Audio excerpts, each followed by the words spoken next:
So my good friend Matt came up with this idea a long time ago for the Model 3 and then adapted it to the Model Y to turn the screen, be able to angle the screen quite a bit, in fact 30 degrees. Matt has different versions of that kit out there, and other companies have made their own kits, and my friends at Handshow have come up with their own similar design. So today I'm going to install Handshow's, remove Matt's, and compare the difference between the two. I kind of like that. So you can definitely get that out of the sun. So I tightened it up a little too much, I think. But it'll probably loosen up a little bit over time. So you can put this wherever you want. Wow. That's kind of cool. See if it's any close to my knee at all. Not even really at all. I like this. All right, so let me show you what this looks like. I'm gonna start from the passenger side, and I'm gonna show you how clean this looks. Now I have my wire, oops, I gotta cut that off still. I have my wire for my air ride system up right over here, and it's just wrapping around, but this thing slides back and forth really nice. This pivots back and forth this way, up and down, and it stays where you have it. It's really, oops, it can actually go too far. Let me show you from the driver's seat. Put my screen back on here. It's just magnetically held there, so that's why it fell. So this is actually a little higher than the last one, and I do like that. I can pitch this up even higher. I can bring it down, so if there's a glare that you have every day coming home from work or something, you can put this whichever direction. Now some people aren't going to like it because you really have to mess with it to get it straight, which I don't think is a huge deal because it's off of your eye and you're sitting here, but this is really nice. Now Matt has one that tilts up and down, so does Handshow. They have one that goes up and down as well, so you can pivot it forward and backwards and side to side. I don't have that version because it dropped it really low. I think it would hit my knee because I'm so tall. So I'm going to install this one today, see the difference, see how much easier it is to install, and then we'll compare. Because one of the major differences that Handshow has is these covers, like a lot of the other companies have.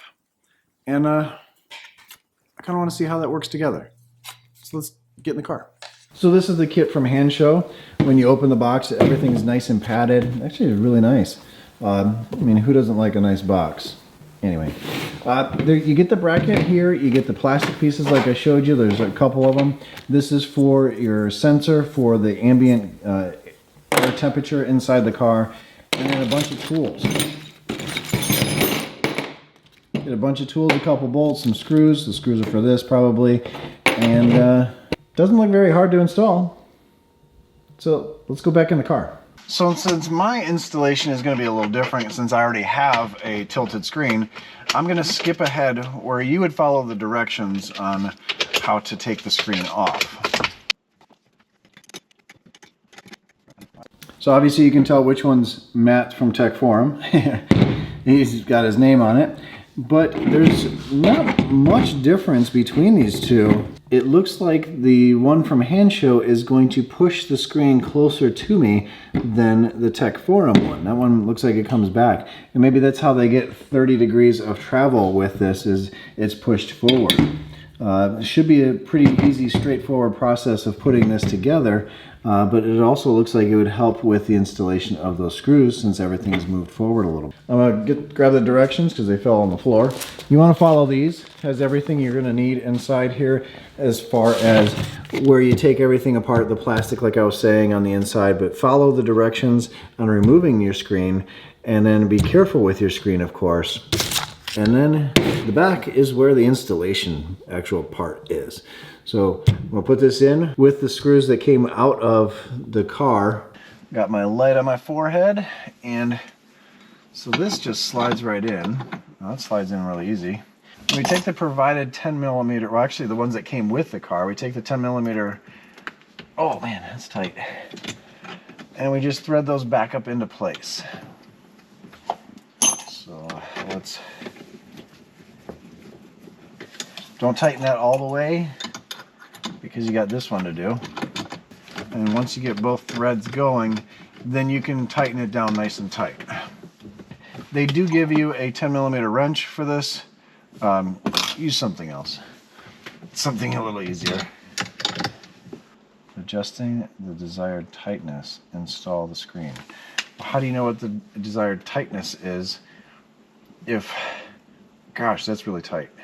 So they give you this big ass Allen wrench to fit in there so you can tighten it or loosen how you want the screen to turn.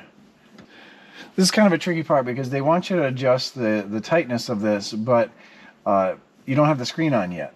So maybe we'll be able to do that after the fact. So now we're going to take this plastic piece. Looks like it fits this way. Oh, we got these wires. We got to stick these wires through.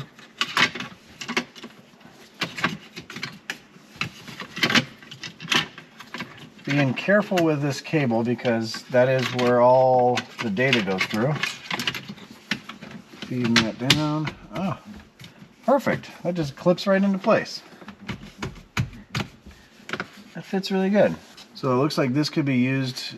This is to fix the gap, but I don't have a gap. Maybe some vehicles have the gap. Then maybe the newer vehicles have a gap there, but this fits nice and tight. I don't really need this part.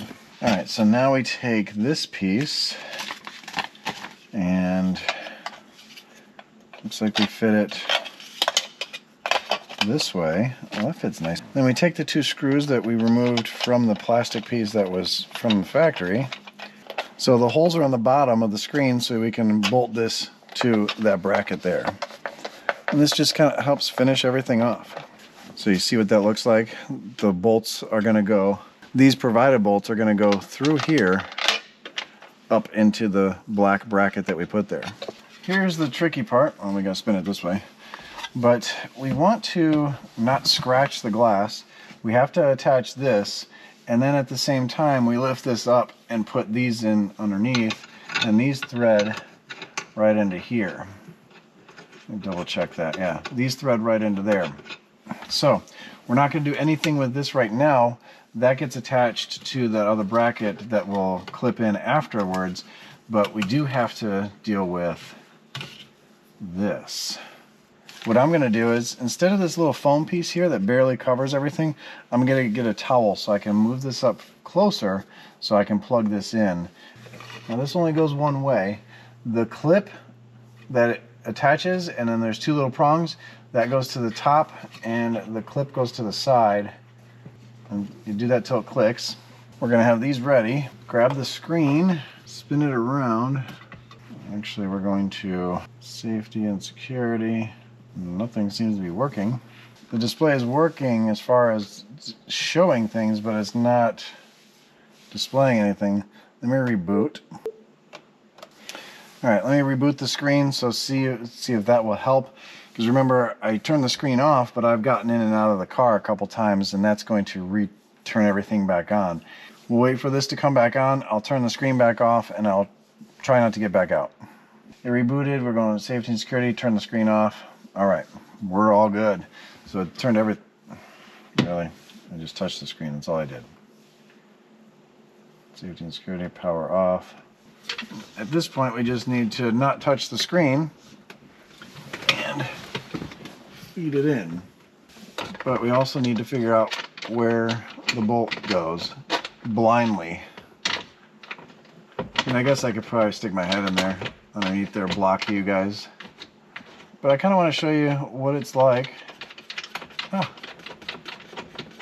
that's not bad at all. There's a lot of play in this. There's a lot of slack.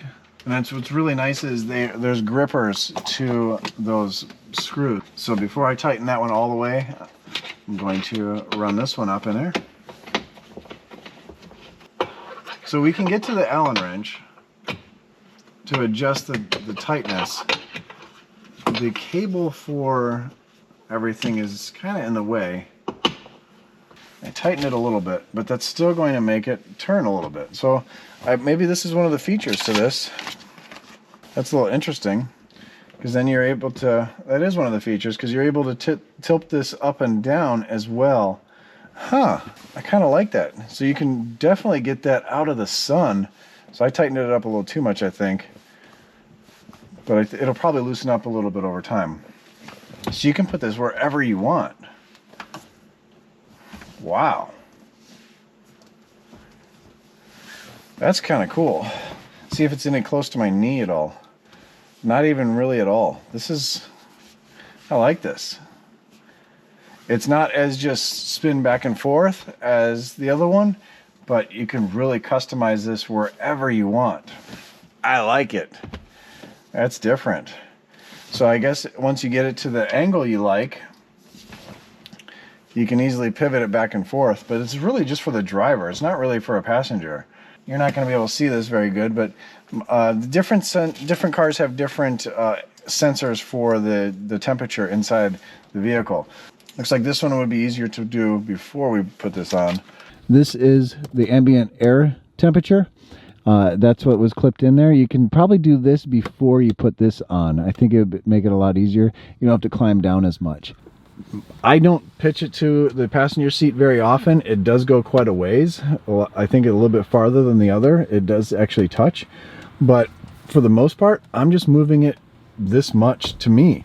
And the other one, it was just on one plane. So being able to move this around, I think is really nice. I do kind of like that. It's nice to be able to put that exactly where I want it. Now you can tighten that up or loosen that up so it can move a little bit more. But it's very sturdy. If I'm pushing on either side, even if I do this, lower the car, it's not going to. I do have a ball joint issue. It's made noise. The car actually farts on the outside by not doing anything. But it's not going to do anything. If I push, it's not going to move the screen. So that's what's really nice about this system. So that is the tilted screen from Hansho. It moves 30 degrees or so. I was really surprised on how well it went together and how it pitched back and forth. I was not expecting that. I thought it just went left and right, which is really cool that this does everything. And it's up a little bit higher than the last one that I had before. So for me, someone tall, this is, I think, a really good option. And I really like how I can move it wherever I want to. It's not just stuck in one position and pitches back and forth. Now, I know there's other companies, and Matt's doing the one where it tilts and everything, but that brought his even lower for me. And I didn't like that for my personal, especially in a Model 3. My knee would hit the screen. I think it's a really cool option for a lot of people. So Hansho has a discount code, I1Tesla. You can save quite a bit of money by using my code. Helps me out, helps the channel out, and helps you out. So pick yours up today. Thanks for watching. Stay awesome, stay positive. I'll catch you on the next one. See ya.